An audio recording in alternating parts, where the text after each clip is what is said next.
Welcome to the Writing with Power workshop series. My name is Michelle Graham, and I'm excited to be working with you.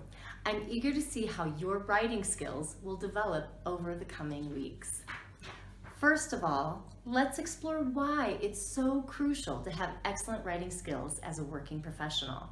According to a recent survey of employers by the Association of American Colleges and Universities, 93% of employers said that strong writing skills were highly sought after. These employers wanted employees with strong writing skills because these skills demonstrate the capacity to think critically, communicate clearly, and solve complex problems. Poor writing skills, on the other hand, can be an indicator that an employee lacks the professionalism needed to represent the company in a positive manner. A poor writer may be seen as not good enough for management positions, and people with poor writing skills may even appear to have a lower level of intelligence. Therefore, it's vital that we get you to be the best possible writer you can possibly be. This will open up the possibilities for promotion and greater career growth.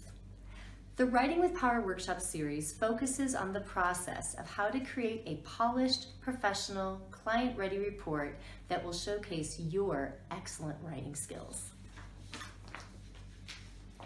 So, what exactly is the process to creating a professional document?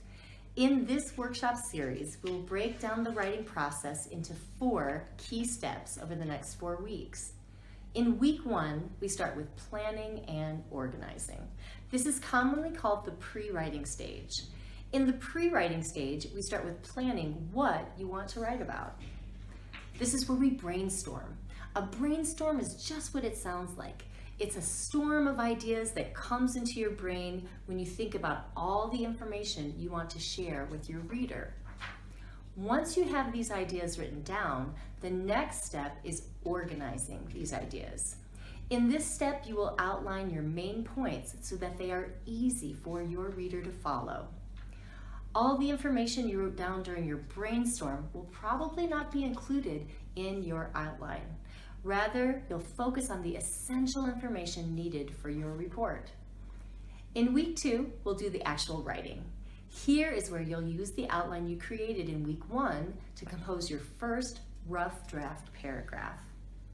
In week 2, we'll go over how to write an effective paragraph using an attention-grabbing topic sentence, supporting sentences, and a solid conclusion statement.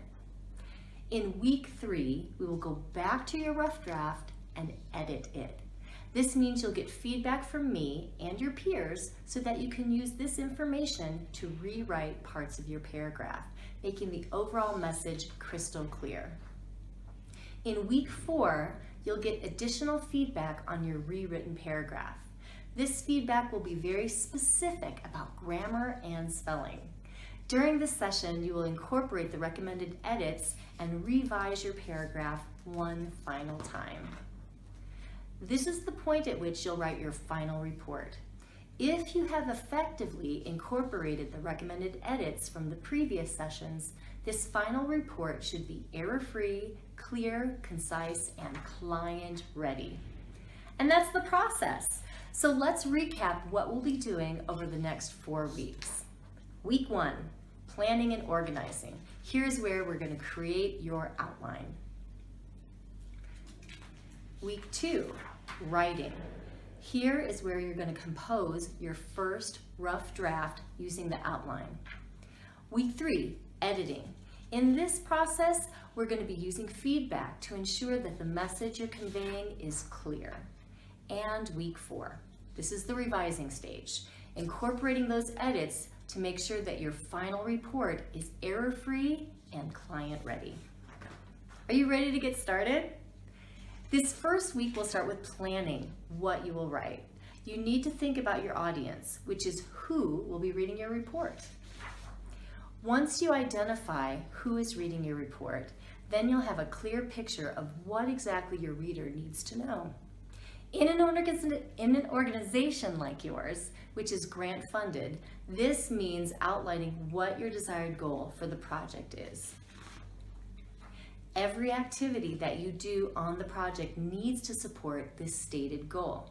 These activities lead to your deliverables, giving information to the donor about how you are working toward the stated goal.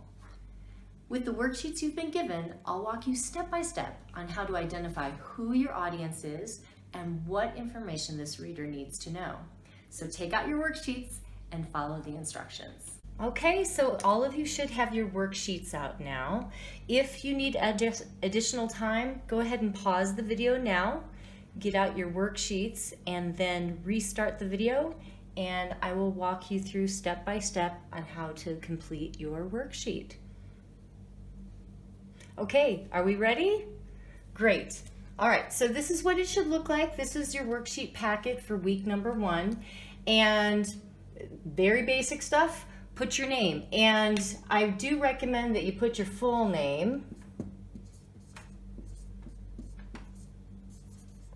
If there is a nickname you prefer to be called by, go ahead and write that after the name in quotes. So you could have, of course I prefer to be called Michelle on my first name basis here, so I can just put Michelle. All right. So, step 1, as you're looking at this worksheet, I want you to start thinking about what kind of document you will be writing and who is your audience. So think about something you have to do for work already, a report that you're working on, maybe a status update, an executive summary. Think of something right now that you're working on for work already, and then this is where we're going to walk you through how to complete it. So let's go down on the screen here. And so here are the questions. What kind of document do you need to write? So here you would write what it is. Is it an executive summary? Is it a grant proposal?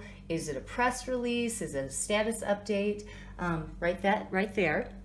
The next thing you want to be thinking about is who is going to read your document, because then that will help you to focus on the kind of language you're using. For example, if it's something internally, you can use acronyms that your company is familiar with, but if it's going to be something for the general public or government officials that aren't really familiar with all your programs, you'll have to do a little bit more explaining of what your topic is and what you're working on. So make sure then you write who is going to be reading that document. The next step is identifying your main topic. And I think with a nonprofit organization like yours who has a donor, typically what your main topic will be is the project itself. What is the name of the project that you want to write about? So I'm going to use an example from my own past. A project that I was working on was a youth employment program. So here I would write youth employment program. We were working with disadvantaged youth who had disabilities or other kind of barriers to employment, and that's what I'm going to write about. Then here in this second part, you'll be writing the target. So for this program that I was working on, this youth employment program, our target was to have 500 successful employment placements by the end of the program completion. So that's what I would put there, 500 employment placements. The next step is your mind map. So I talked earlier about brainstorming, and this is where all this stuff comes into your head that you want to convey to your reader, and all kinds of details that are going to support what your report is going to be about. So I will walk you through on how to complete your mind map. We're just going to go right back to your main topic, which is the name of the project you're working on and the target goal. So here I would write youth employment, sorry for my sloppy writing, guys, employment program. And then underneath it, I would write the target. So I want to do 500 employment placements. I could just write placements on there instead of employment placements, because this is for my benefit. This is to help you organize your thoughts. Okay, so that's the main topic. That's the program that I'm working on. That's the project I'm working on. Now I'm going to go to supporting details. So each of these 4 boxes are your supporting details. What are the elements of this youth employment program that you're working on? And these are the activities that are helping to contribute to this ultimate target of your 500 employment placements. So the first thing that I'm going to put on mine is an internship program. So we were actively placing interns with specific employers. And then the hope was that those internships then would turn into permanent employment placement. So that's the internship program. Details of the program would be the target goal of how many interns we were going to place. Now, with our organization, what we found is that it's kind of a huge funnel where you want to feed in as many as possible. You want to get at least double the recruitment into your internship program so that half of them at least will turn into employment placements. So the detail here is talking about how many interns are currently placed with employers. At that time, we had 1,100 interns placed. Next, you want to put some details. So maybe the reader is wanting to know what kind of internships are these individuals in. So I want to give an example. So here's an example.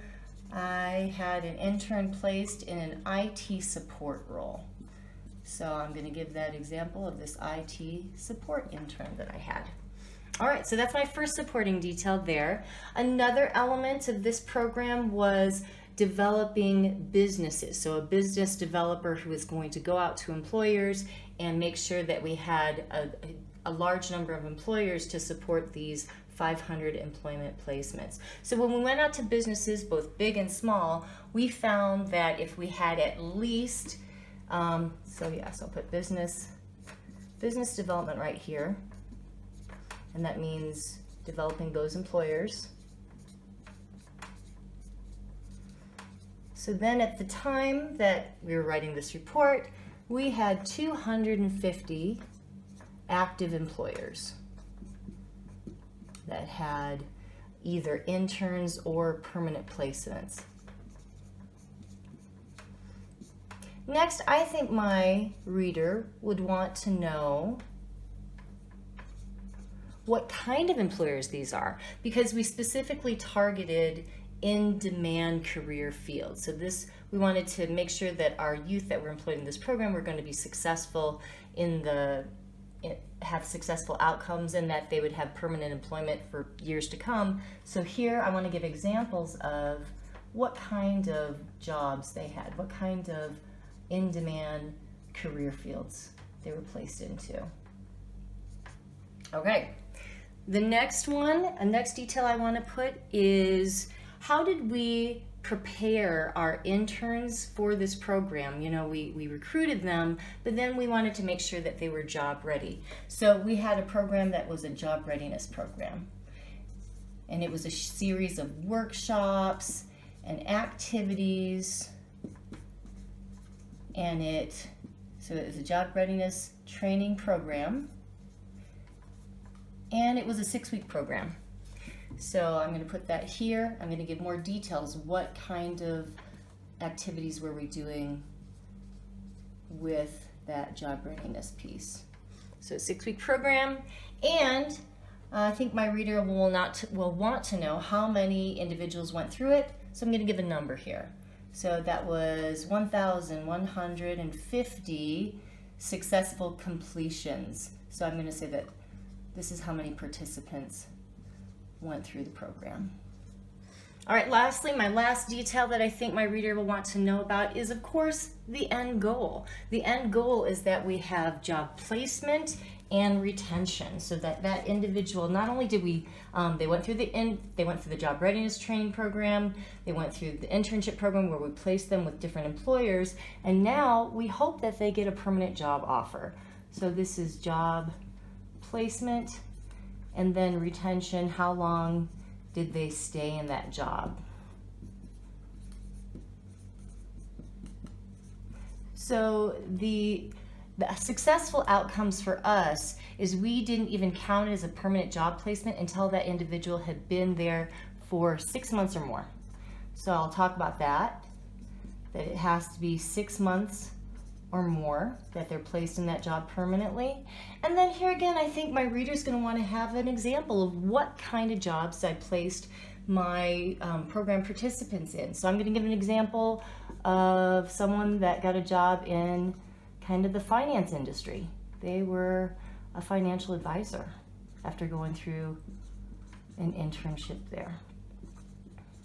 So that's it. That's what it looks like to do your mind map. And then all of this information that we have here, we're going to feed into our outline. And that's the next step on the next page. I'm going to erase this so we can scroll down to that next step.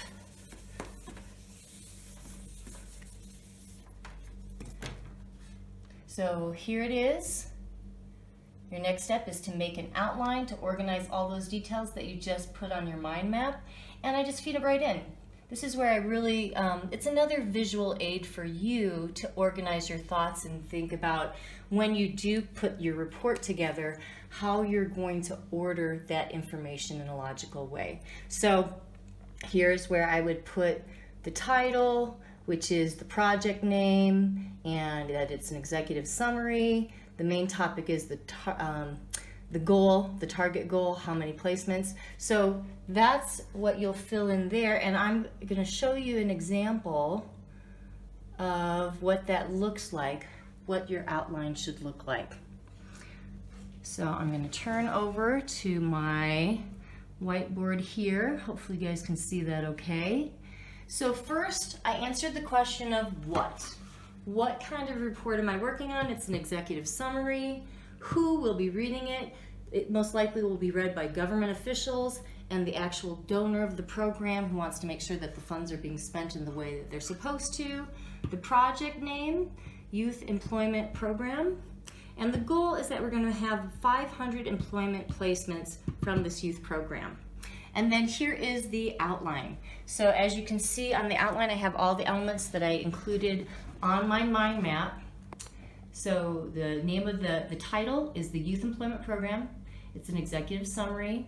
The main topic is a target of 500 placements, employment placements. And then I want to give into detail about the internship program, the business development piece, job readiness training, and then job retention and, well, the placement and then the retention, that they have to be in the job for 6 months or more. At the end, I'm going to repeat what my goal is, and that's the target of 500, and I want to let the donor know what the current numbers are now. So let's say it's a 1-year program and I am in month number 8 or 9. Right now, as it stands, we have 481 current employment placements. So that means that we're on target then for our 500 employment placements by the end of that program deadline. And that's it, guys. That's how you complete your worksheet. If you have any questions at all, my email address is on the worksheet, so please email me. Thank you for joining me on week 1 of our Writing with Power workshop series. I'll look over your outlines and give you instructions for our week 2 activity of composing your first rough draft. I'm looking forward to seeing the wonderful outlines you've created. Take care and see you next week.